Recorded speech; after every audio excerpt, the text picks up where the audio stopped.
With the rise of generative AI in recent years, we've seen an influx of AI-based artwork, which has severely put a damper on the once thriving art community. On all fronts, AI is bad for everybody. It hurts the music community, art communities, and even real-life locations, because they have to install massive data centers to be able to run the services, which in turn destroys forests, affects water usage, and energy consumption. Not to mention the carbon emissions and the electronic waste, all for little Toe Jam to make the most BS looking cover art or flyer just because he's too lazy to put in a little bit of effort and make it himself. So today I'm going to show you how to make your own artwork with just a little bit of effort. Whether you're on PC or a mobile device, there are a plethora of free applications you can use to make your next project. In the description, I've included a list of free PC and mobile programs you can use that'll essentially follow the same steps I will show you today. Along with that, I've included a diagram for dimensions you can use for social media posts, cover arts, flyers, really anything that you would need. For today's example, I'm going to be using Photoshop because that's what I use for all my projects, but the workflow is going to essentially be the same across all graphic design programs. Enough of the clanker slander, let's go ahead and jump right into this and get to making something with our God-given hot dog grippers. Alrighty, so here we are on my desktop, and the first thing I always recommend you do, especially if you're on the computer, is to make a folder for your project. So whether it's a cover art, flyer, whatever the case is, whatever your project is, make a folder for it just so that you can house all of like your asset images, project files, things like that in there, and it stays nice and organized. So we're going to make a cover art today, and the theme for it is going to be gravestone. Just so that we can keep it simple and we don't overcomplicate the process. That's going to be our theme for it. So what we're going to do is we're going to go ahead and right click, new folder, and we're going to name it to whatever we want our project name to be. So for me, it's going to be gravestone cover art. Just enter, drag it over here. And this is where we're going to house all of our project files. So any asset images, any save files, anything like that are going to go in here. And that's what we're going to export as well. So the next thing that we're going to want to do if we're making a cover art, now you can either, if you're artistic, whatever the case is, you could draw it yourself. But if you're like me and you're not very artistic, we're going to use what's called asset images. So what we're going to be looking for is like copyright free images. So we're going to go to our browser and we're going to go to this website here called pixabay.com. Now there's other websites like this as well. There's another one called like Unsplash, but what we're mainly looking for is royalty-free images. So on Pixabay, we can go to the address here. I got it included in the description as well. And we're going to go over here to the search bar and we're going to type in gravestone and press enter. And we're going to look for an image that we like. This is kind of spooky. Let's go with this one right here. We've got a bunch of gravestones, kind of spooky, and then we're just going to go up here, download. Now, anytime that you download asset images, I always recommend to go with the larger size, just because that gives you better quality overall. So I'm going to go here with this one here by 5184 by 3456. Go ahead and download that, and then we're going to go up here to our downloads, click it, and we're going to drag it down here to our folder and drop it in there. Now another thing that you can do is you can use textures. Textures really help your image get some depth. So another website that we can go to, and it's just texturelabs.org. We'll pop that up, and what we'll go and look for is like some type of grungy-esque texture, because all of these are free as well. Like all of these textures and everything are free.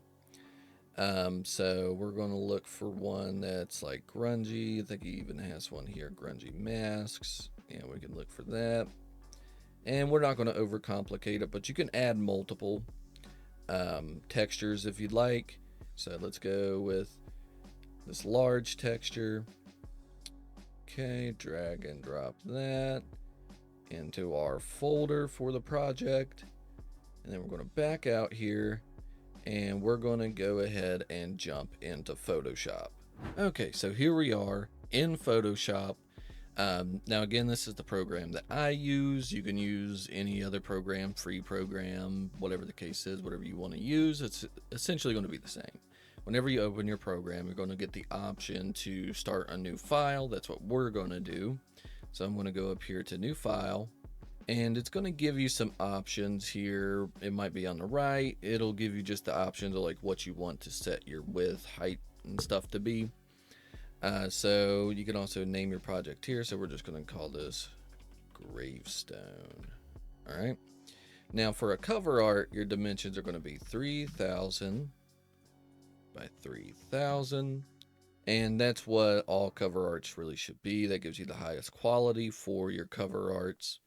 Again, like if you want to see a diagram of all the different sizes for like social media posts and things like that, you could look in the description and download that there, save that to your phone, computer, whatever. But another thing here is this resolution option here, or it might be called DPI.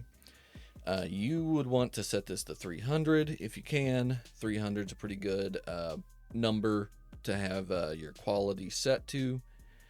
So we're going to go ahead and go with 300 and hit create.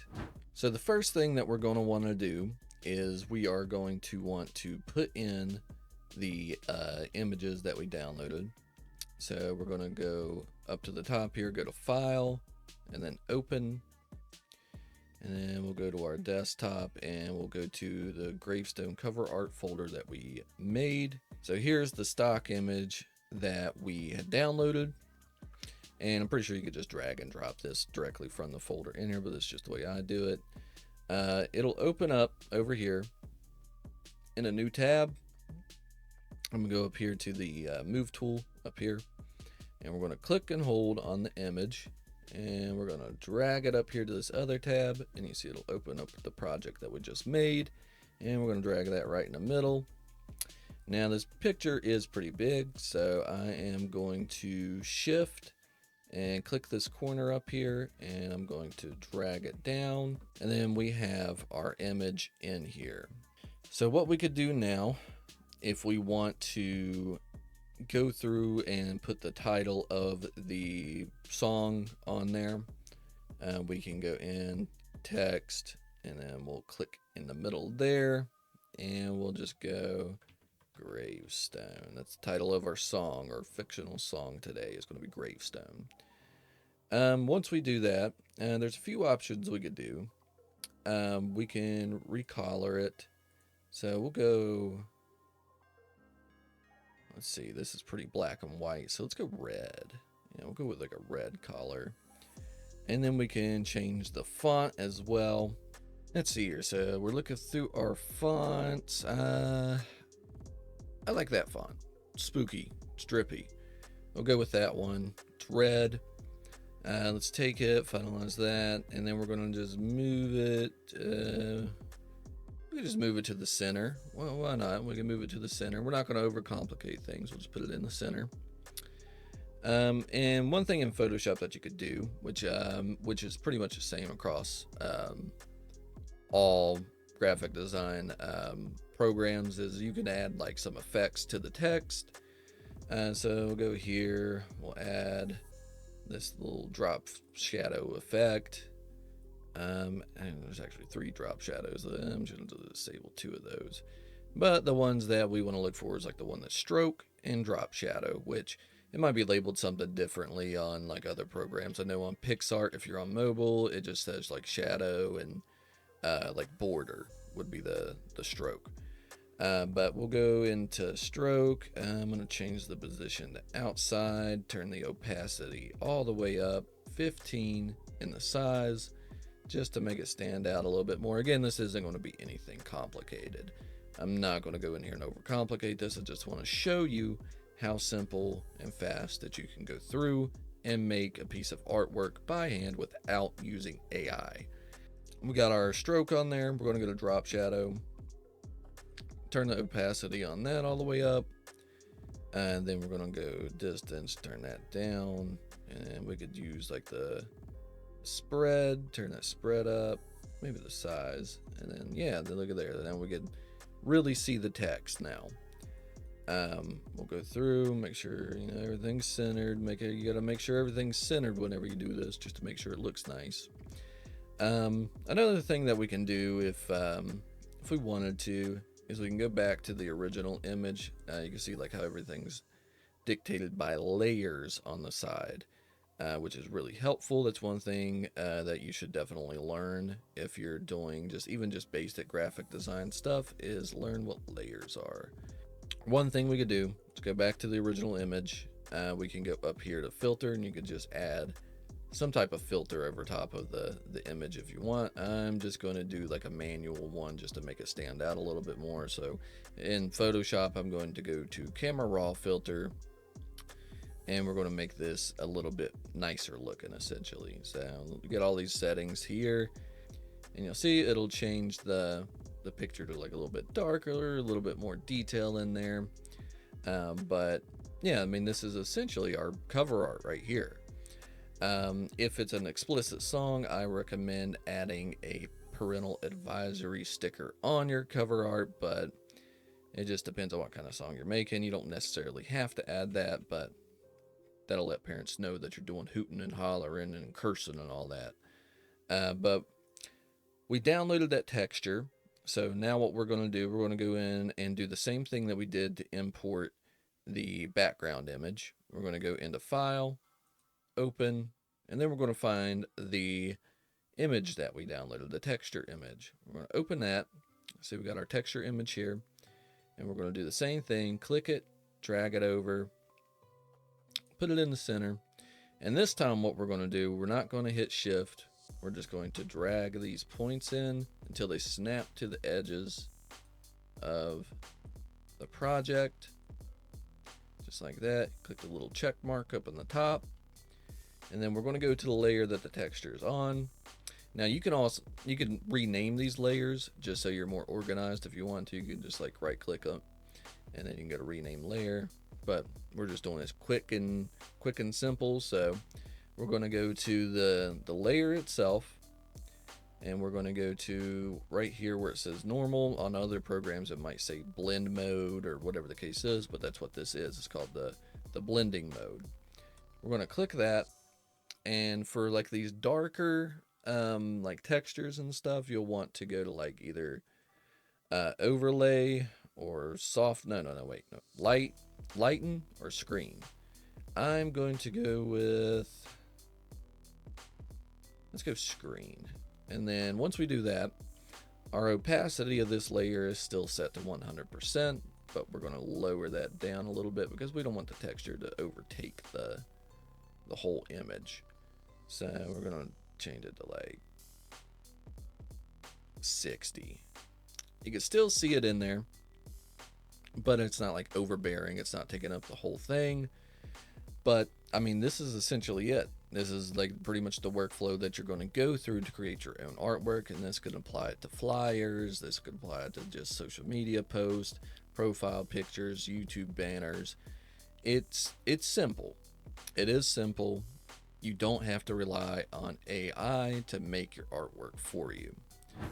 So once you have your image completed, your cover art, flyer, whatever the case is, once you have it completed, you're going to want to export it. Some programs just have a button that says export, and then it'll ask you like what file format you want to export it as. For an example here in Photoshop, we'll go up to File, and then down here at the bottom, it's going to say export, and then you could do export as.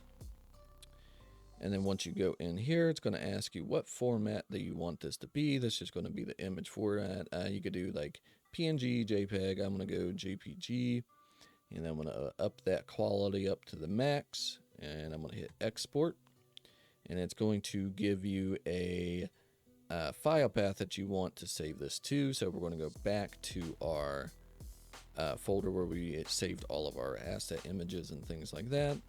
And we're just going to click export. But yeah, I mean, that was really the tutorial today. Nothing too crazy. This is essentially the workflow you're going to be using across all platforms. Stop using AI. It ruins everything and they might take over. So yeah, let's boycott AI and let's make things ourselves from now on. But if you did enjoy the video, go ahead and like and subscribe below. Leave a comment if you found this information helpful, and I will see you guys in the next video. Goodbye.